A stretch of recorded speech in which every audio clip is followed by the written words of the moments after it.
Okay, well, I think we're going to get started. Good evening. It's so nice to see everyone here. I'm Marjorie Nathanson, the Executive Director of the Hunterdon Art Museum, and we're so happy to be here with Nanette Carter on the occasion of her exhibition, Forms Follow Function. Before we get started, I'd just like to thank the museum's major funders, the New Jersey State Council on the Arts, a partner agency of the National Endowment for the Arts, and the Geraldine R. Dodge Foundation, as well as other foundations, corporations, and individuals. We could not do this without them, so we thank them very much. After the presentation, we'll have some time for questions. So if you have any questions, please type them into the chat and we'll get to them a little later. Nanette Carter has a Bachelor of Arts degree from Oberlin College and an MFA from Pratt Institute, where she was associate professor for 20 years.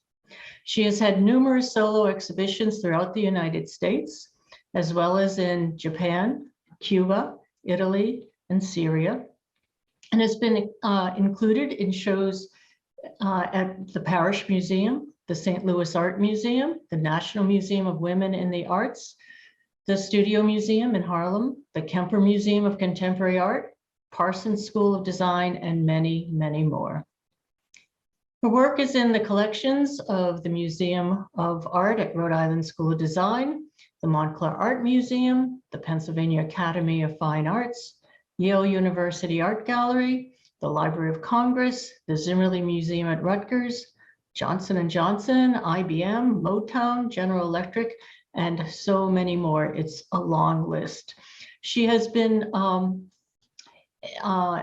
mentioned in publications, again, a very long list. Some of those are Art in America, Art News, the New York Times, the Brooklyn Rail, and the Philadelphia Inquirer. We are so pleased to have Nanette here and to have her work in our galleries. It's an honor to welcome her. Nanette, thank you for being here. I'm going to turn this over to you now. Thank you so much. And good evening, everyone. I'm glad that you could join me tonight.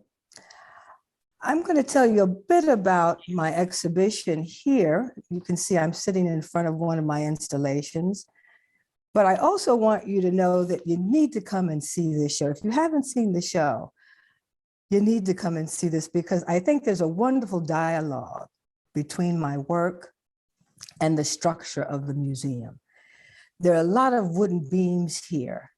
The architectural components are just amazing. And I think that they really speak to the work itself, which also has an architectural title.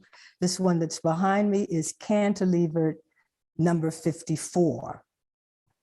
There are actually 65 pieces in the series, both small and large. And in fact, I have a few pieces here that are going directly on the wall the way you see this one.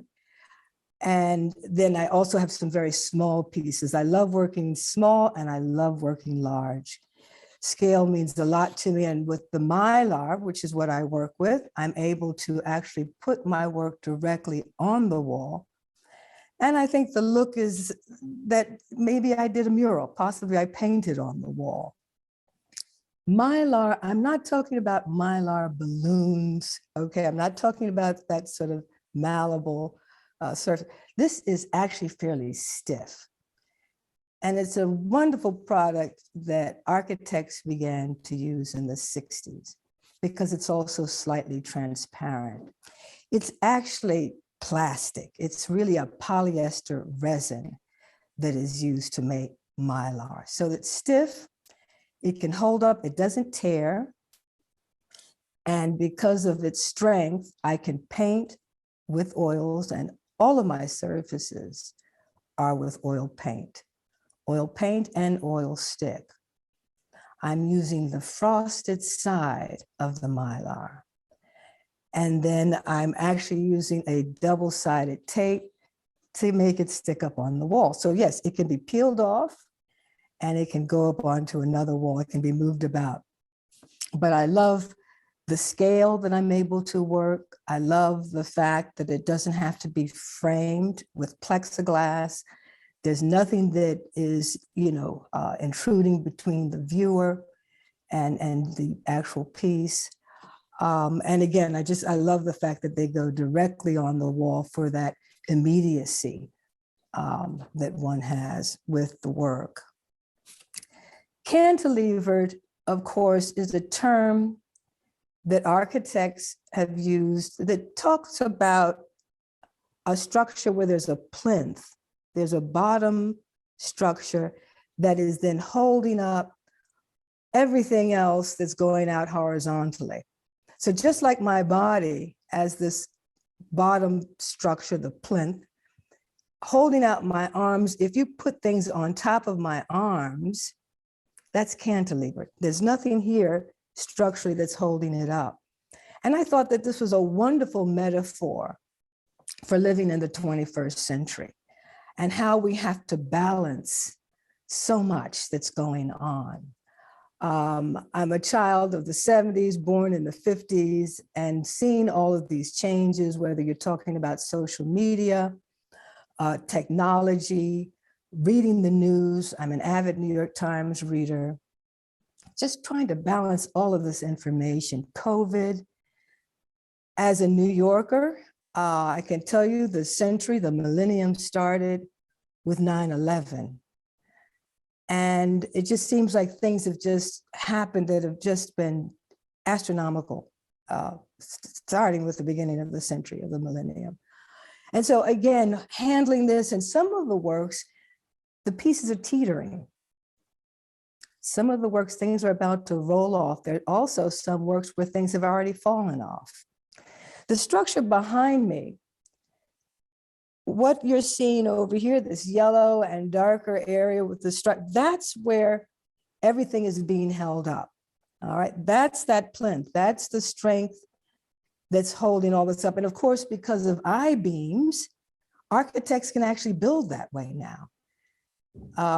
When you go down to the subways in New York City, and I'm a city gal, the subway's being held up by I-beams. New York is being held up by I-beams. They're very strong. And that's what allows a structure like this to actually take place in space.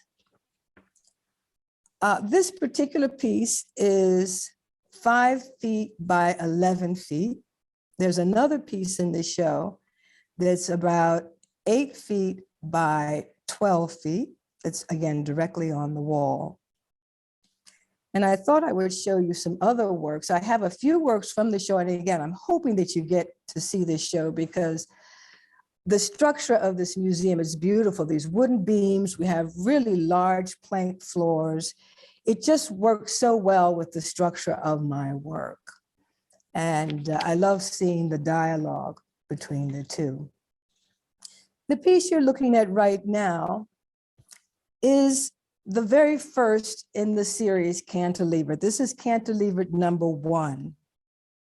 And you'll see those 2 very delicate legs at the bottom that are holding up all that massive weight. And I love this idea of, and let me just say also that this piece is about 8 feet in height. I have 9-foot walls in my studio, and my longest wall is 13 feet, so I can work within those parameters. But this is a fairly tall piece also. And I'll tell you, when I'm on the ladder, when I'm building these works, I know they're collages, but to me, they become more than a collage. I feel as though I'm building. I'm on the floor, I'm painting on the floor, I'm painting on the wall, I'm on the ladder, putting these pieces together. And I really feel as though I'm a builder.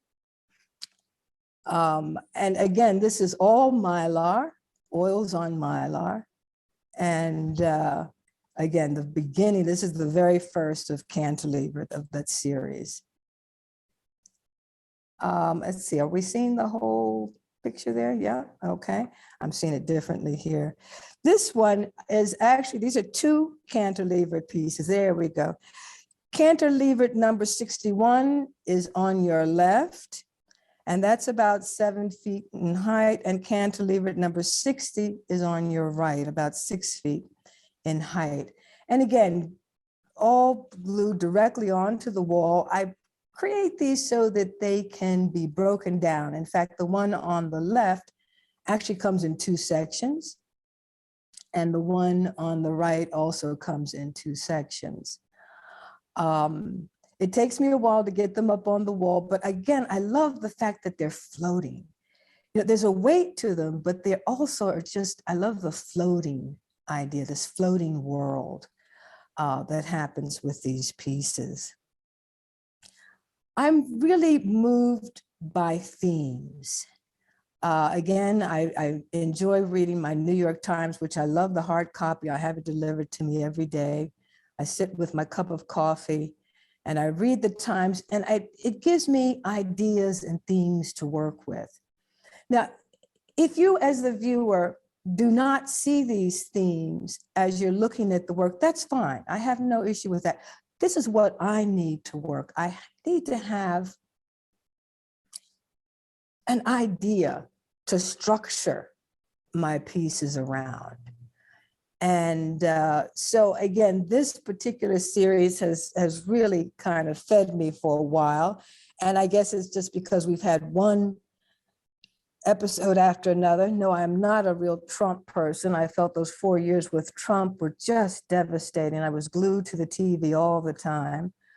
You'll notice the one to the left, it almost appears as though those top forms, I even see them as stones, big, heavy stones, they could topple over any minute.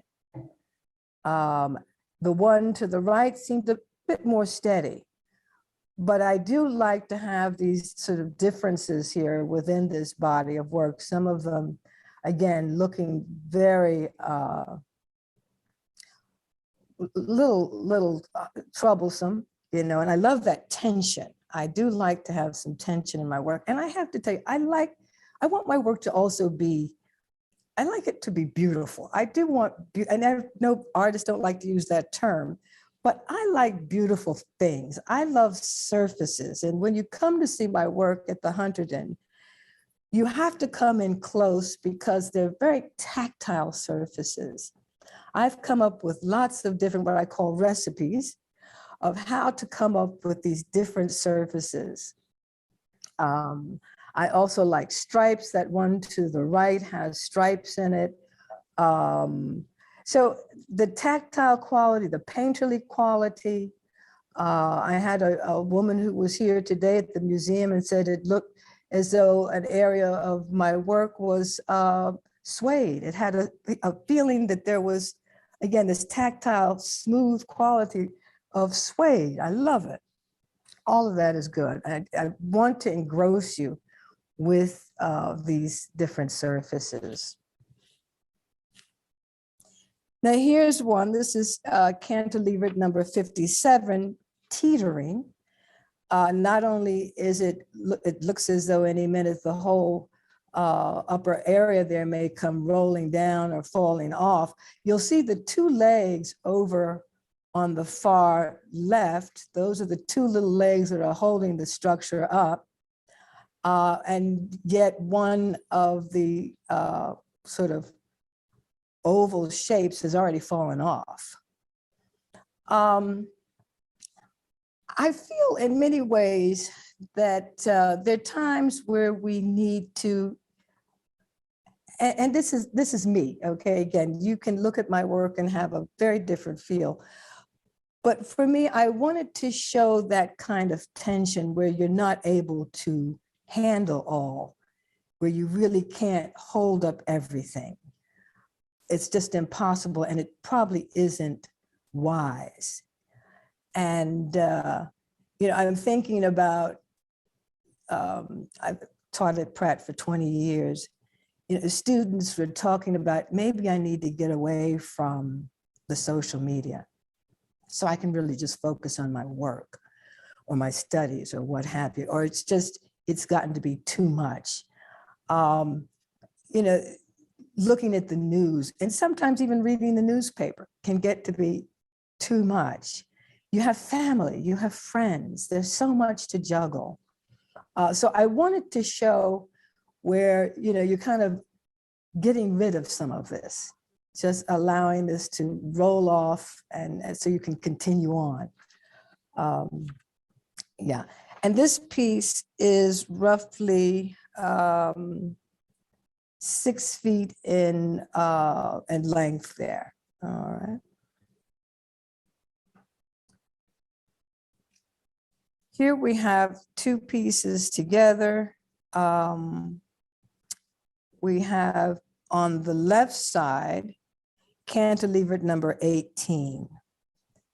And here you'll notice that there are 3 little spindly legs that are holding it up. And I actually titled this Cantilevered 18 on stilts. Those are supposed to be like stilts that you might even see holding up the frame of a house. When I was creating this piece, I was thinking about New Orleans. I was thinking about Katrina. I was thinking about how many of the residents have now homes on stilts. I know the 9th Ward, which was a ward predominantly Black-owned homes were in. This was near, I believe, the water. In fact, they were the ones that probably were hit worst in terms of the water and the flooding. And I know that Brad Pitt, along with other artists and actors and actresses, raised money to actually build the homes, rebuild homes for the 9th Ward on stilts. People may not realize that Brad Pitt wanted to be an architect, and so did I at one point.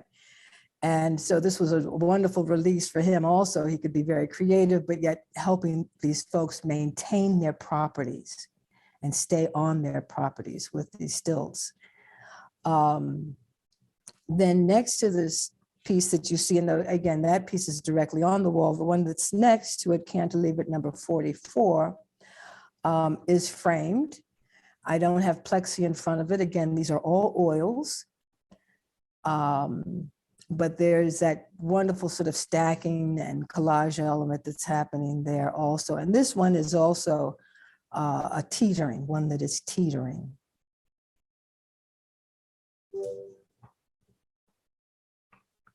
No, this is not upside down. This is actually an article that was in the New York Times just a couple of days ago, talking about people coming back to work. Is everyone okay? No, they are not. What we have experienced with COVID, in many instances, they have lost family members, friends, loved ones. Again, being trapped in your home, basically, for almost 2 years. Just before I retired, I recall Pratt had just started to come back for classes. And the students were worn out. You could tell. They were anxious. They'd been through a lot. And it wasn't easy, And I think that's to be expected. We've all gone through an awful lot. The whole world. I mean, COVID it's a pandemic. It took over the world. And so this idea of this uneasiness, and I thought this was wonderful the way that I had this upside down, because there's something it adds to the tension here too. I mean, reading the topic is one thing, but looking at this photo, this image, it also adds to the sense of tension and what we've been through. Here I am at the museum, and you can see some of the wood beams there too. Actually putting the piece up.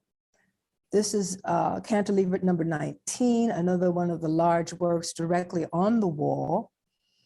You can see me there on the ladder, again, using double-sided tape to adhere this big piece. This particular piece actually can break down, it breaks down into about 5 different sections. So in many ways, when I'm building and constructing these pieces, there's a little engineering that has to go into it also. That's what I consider it. I consider it a type of engineering on how am I going to put these pieces together, be able to break it down, transport it, move it around, and put it back up. So I have to engineer these pieces in such a way that they're hardy and can hold up. And it's also, I think, for me, really a lot of fun resolving some of these issues. People don't realize that creating art is really about decision-making and resolving issues. In some ways, you're even sleuthing. You're trying to figure out how best to display the work, how best to make sure that it's going to stay up and be up for 3 months or longer if someone purchases the pieces.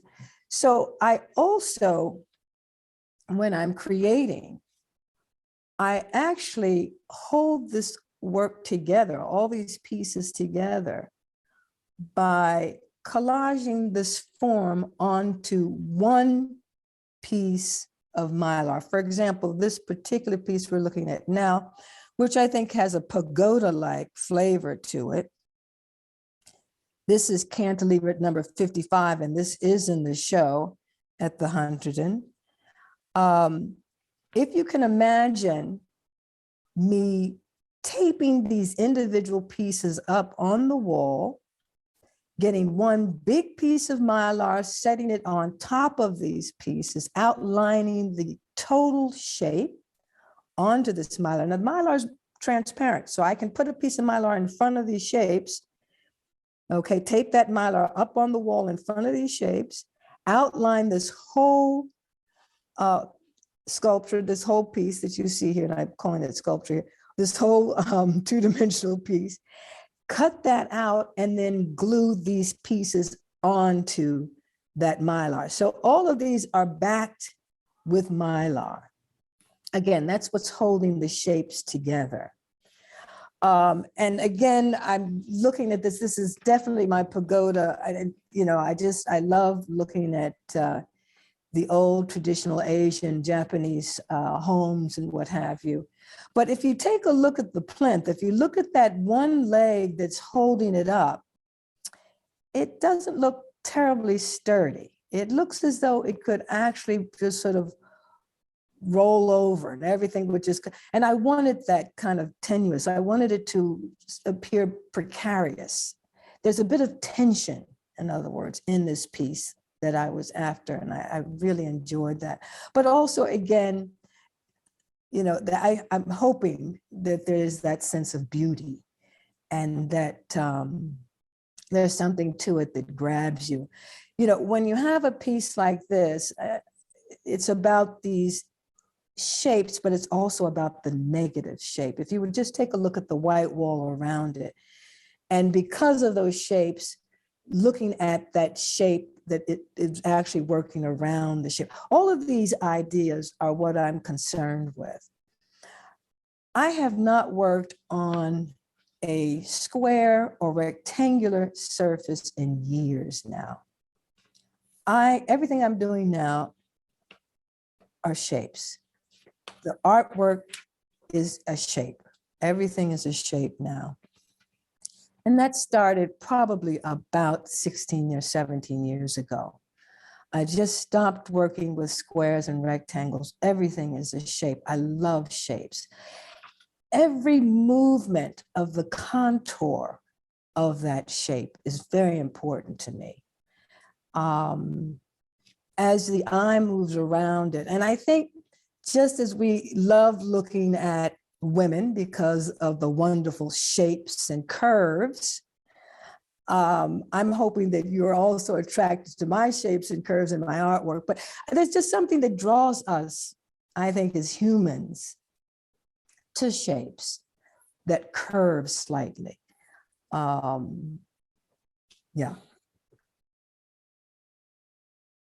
This is another series. I like to work in a series. My largest series was called Slightly Off Keel. That's a sailing term. And we were working our way into the new millennium. And there were 107 works in that series. Like I said earlier, cantilevered, there's 65 works in that series. And the piece you're looking at right now is from the series called Bouquet for Loving. This one is Bouquet for Loving number 9. There are roughly, I think, maybe 46, 47 pieces in this series. Again, both large and small. This piece is roughly 8 feet in height. Bouquet for Loving came really initially where I was paying homage to one of my mentors, Al Loving. And he really lived his name. He was a loving, gracious, giving artist and brilliant artist. In fact, he has a show right now in Chelsea at Garth Green and Gallery. If you happen to be in New York, please get down to see Al Loving's show there. Just stunning. And he was also a collage artist. And the scale that he worked in also, he truly was building these pieces too. But I wanted to pay homage to him after his death. He died in 2005. I started this series probably about 2 years afterwards.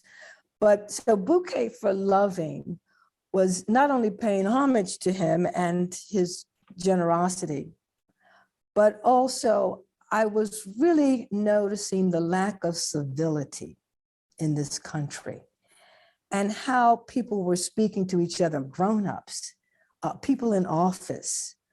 I saw a real change of and just disrespect for other human beings. You know, if you disagree with someone, then some way you have to tear them down to make them feel lesser than.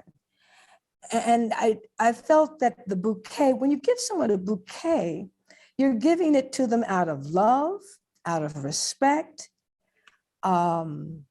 You also clearly want to maintain that relationship. And so that was also what I was thinking with these. And of course, these are flowers you've never seen before. These are my flowers. They're funky flowers. They're almost cartoonish. And sometimes they actually look a little devilish also. And again, I love all that tension. But you can see where you could grab the end there in a bouquet, as you can with a bouquet, to hold it. And again, this just growth of very interesting and strange foliage and flowers and what have you. So Bouquet for Loving. Here's another one. You can see stems and different leaf-like structures and things, and maybe even some plants as opposed to flowers and all that. This one is also probably about 6 feet in height, I would say. And this is Bouquet for Loving number 20. And I did small works. I love working small. And when you come to see the show at the Hunterdon, you'll see works that are roughly, 6 inches in height by 15 inches in width. Sometimes my small works take just as long as the large works. I normally work on more than one piece at a time because there may be a point while I'm developing a work that I don't know where to go with it. So as opposed to just stopping and waiting until my muses come to me and get me going again, I will work on another piece. In fact, I normally work on 3 to 4 works simultaneously. Now that I have retired from Pratt Institute, I taught there for 20 years.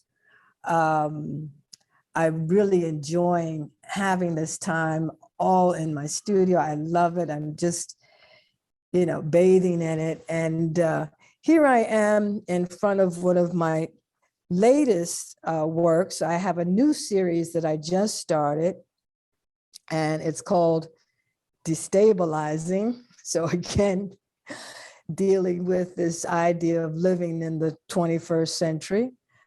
And I have a show coming up in Chelsea at the Barry Campbell Gallery on West 24th Street in Manhattan. And the show opens Thursday, April the 28th. So my latest works will be in that show. Please come.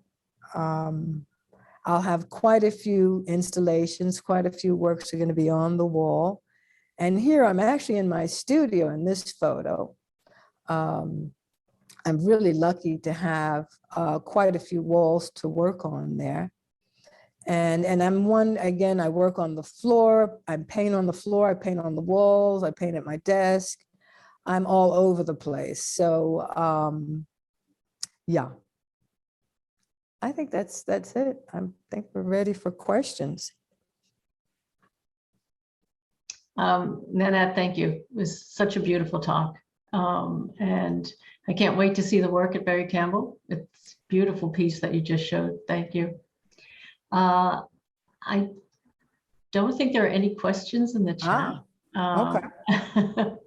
I think you did such a great job in covering everything. So thank you so much. We are so thrilled to have your work at the museum, and look forward to seeing all the work that you're producing. I know how busy you are. You're always doing something, always running to another show. So thank you. Thank you, everybody, for joining us tonight.